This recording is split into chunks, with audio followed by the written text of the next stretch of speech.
다음 소식 만나보도록 하겠습니다. 네.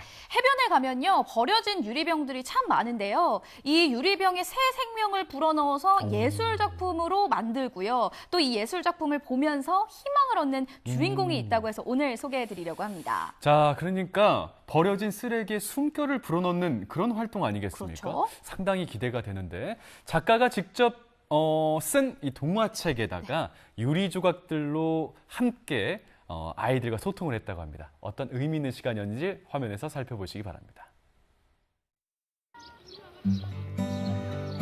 아이들의 웃음소리에 가을이 연그러가는 곳. 강릉시 사천면에 위치한 운양초등학교입니다. 자, 재미있는 수업이 있다 그래서 초등학교에 왔습니다. 아, 오랜만에 초등학교에 가을에 오니까 좋네요. 예? 자, 들어가 보자. 아이들과의 만남을 위해 손소독은 필수. 방역에 만전을 기하고 교실로 들어가 보는데요. 특별한 수업이 이미 시작됐나 봅니다. 골칫거리로 여겨졌던 쓰레기가 환경보호와 재생의 메시지로 탈바꿈했습니다. 예술과 환경을 생각하는 유리조각 수업, 동행해볼까요? 유리병이 예술 작품이 되고 놀이가 될 수 있다는 생각을 한 주인공은 바로 김경균 교수입니다. 먼저 김 교수가 쓴 동화책을 아이들과 읽어보는 시간을 가졌는데요. 책 속에 가득한 그림들은 모두 유리로 만든 그림입니다. 그가 수집한 유리 조각들이라고 하네요. 바다 냄새를 한껏 품은 버려진 유리 조각이 생명을 되찾았습니다. 깨진 유리 조각이 작가에겐 보물이었던 거죠. 그리고 이렇게 훌륭한 예술 작품으로 재탄생했는데요. 얼마 전 유리알 유희라는 주제로 개인 전시를 열기도 했고요. 작품들은 판화용지에 고급스럽게 인쇄해 판매했는데요. 판매 수익금은 바다 환경 보호를 위해 사용했다고 합니다. 특히 최근 완성한 동화책은 눈을 푸르게 물들이는 유리병 조각 아트와 가슴 따뜻해지는 이야기가 만나 어른과 아이 모두의 마음을 사로잡았습니다.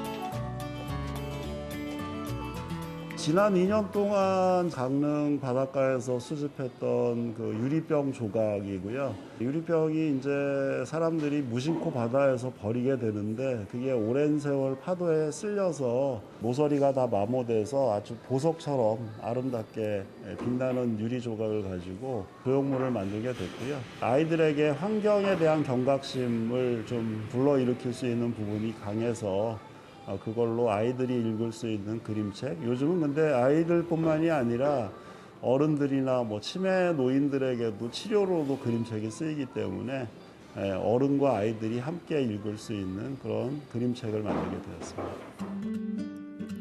바다를 아끼는 마음이 예술적 감각과 어우러져 값진 작품을 창조한 김경균 교수.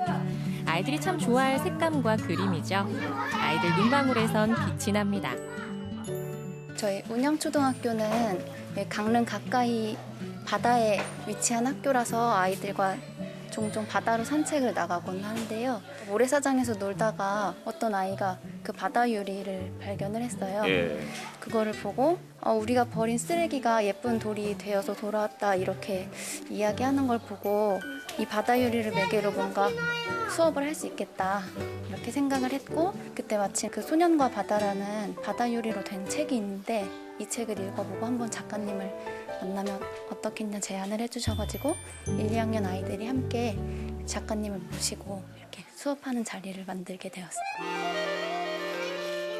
동화책을 읽고 나선 아이들이 해변에서 몇 달간 모은 유리 조각들로 직접 나만의 작품을 만들어 보기로 합니다. 파도가 깎아낸 달고 다른 유리 조각들은 꽤 고운 색을 뽐내며 아이들 손에서 새로운 작품으로 피어납니다. 버려진 것에 희망을 불어넣은 우리 아이들. 작품을 만들면서 무슨 생각을 했을까요? 이게 뭐라고요? 바다가 만든 보석. 이야, 바다가 만든 보석. 이야, 이거 바다에 나가서 유리도 이렇게 줍고 그랬어요? 네.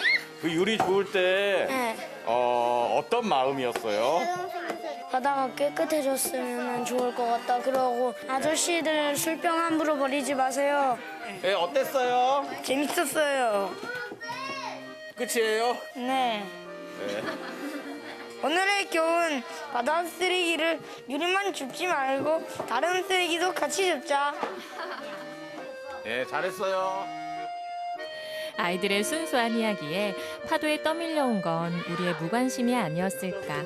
부끄러움이 파도처럼 밀려듭니다. 제가 대학교 입시 떨어졌을 때 재수 시작할 때 사실은 주문진 바다에 와서 소주 마시고 이렇게 집어 던지고 신세 한탄했던 그 시대도 있었는데 몇 년 전에 보니까 그 옛날에 마셨던 그 병월 소주 병이 다시 바닷가에 밀려와 있더라고요. 그때 선생님이 던진 거 아닙니까? 그 주문집에서 던졌던 그 병이 다시 돌아온 거 아닙니까? 3, 40년 만에 이 병이 다시 돌아와서 여기 있나 뭐 이런 생각도 들었고 그런 제 개인적인 경험이나 그러한 것들이 책 속에 자연스럽게 좀 녹아들었다라고 볼 수 있습니다.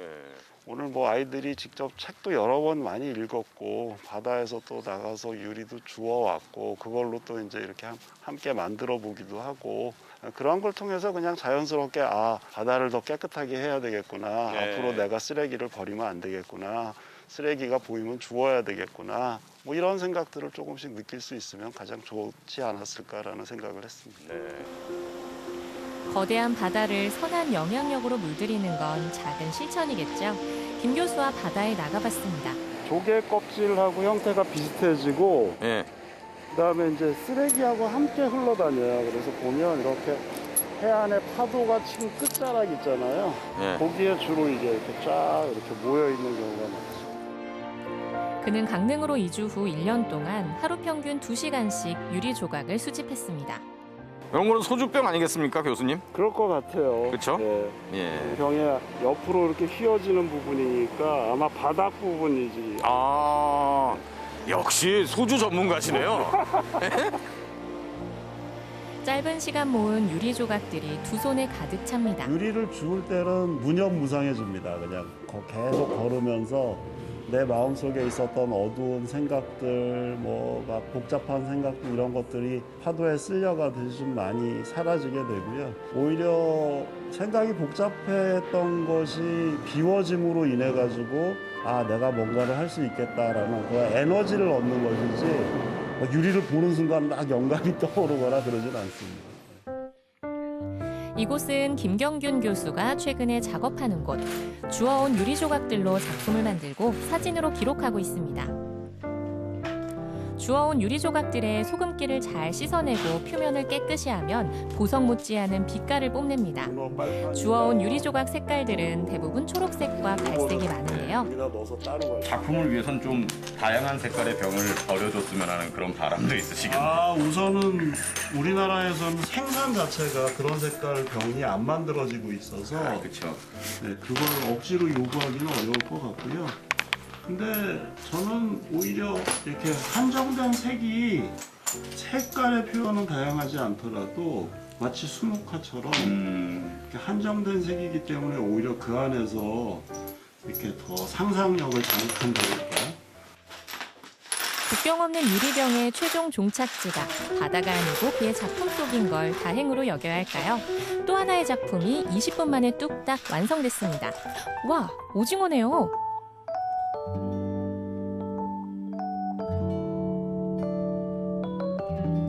무심하게 모아놓은 것 같지만 빛을 받아 더 빛이 나는 아기자기한 오징어 한 마리가 탄생했습니다. 이렇게 재탄생한 예술작품은 그에게 다시 희망의 메시지를 건네곤 합니다.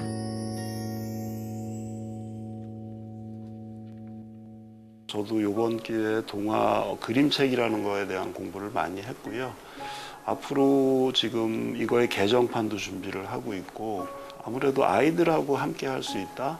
다음 세대에게 새로운 메시지를 준다. 이러한 것들은 상당히 의미가 있는 작업이지 않나라는 생각을 합니다. 그가 유리 조각을 줍는 행동은 가늠할 수 없는 엄청난 가능성의 시작이 아닐까요? 깨끗한 바다도 멋진 작품도 기대해 봅니다. 사실 해변에 가면요, 가장 위험한 쓰레기 중 하나가 바로 이 유리 조각입니다. 맞아요, 모래 진짜. 사이에 숨어 있다가 우리를 다치게 하는 경우가 있잖아요. 맞습니다. 그러니까 누군가가 무심코 버린 이 유리병이 우리를 다치게 하는 건데, 이 위험한 쓰레기를 수거를 하고요. 네. 수거하는 데서 멈추는 것이 아니라 아름다운 작품으로 만드는 그 과정이 정말 반전이었고요. 네. 작품으로 탄생한 그 유리 조각들이 그 어떤 보석들보다도 아름답게 느껴졌습니다. 마지막에 그 빛을 내던 오징어 작품 네. 참 멋지지 않았습니까? 자, 오늘의 주인공은요, 강릉으로 이주하게 된 한국예술종합학교 김경균 교수님이었습니다. 하루 평균 2시간 이상씩 해변을 걸으면서 100일 넘도록 유리 조각을 수집했다고 하거든요. 그 긴 시간 자체가 아무래도 좀 정신 수양, 마음에 덕을 쌓는 그런 시간이 아니었나 싶습니다. 이런 과정 덕분에 그 아름다운 예술 작품들 그리고 동화책이 세상에 나올 수가 있었겠죠. 맞습니다. 그리고 저는 아이들이 스스로 교훈을 찾을 수 있는 그 부분이 정말 좋더라고요. 맞습니다. 100마디 말보다도 스스로 주워온 이 유리 조각들, 그리고 네. 그 유리 조각을 통해서 탄생한 작품들을 보면서 정말 큰 효과가 있었겠죠. 어떤 것도 이 한 방에 한꺼번에 큰 변화를 이뤄낼 수는 없습니다. 특히 이제 환경과 관련된 문제는 더더욱 심각한데 앞으로 이 김경균 교수님과 더불어서 해변에서 이렇게 쓰레기를 줍는 분들이 한 분 한 분 더 늘어나가지 않을까 이런 기분 좋은 상상이 듭니다. 네, 예. 영동 소식 잘 만나봤고요. 생방송 강원 365 저희는 잠시 후에 다시 찾아뵐게요.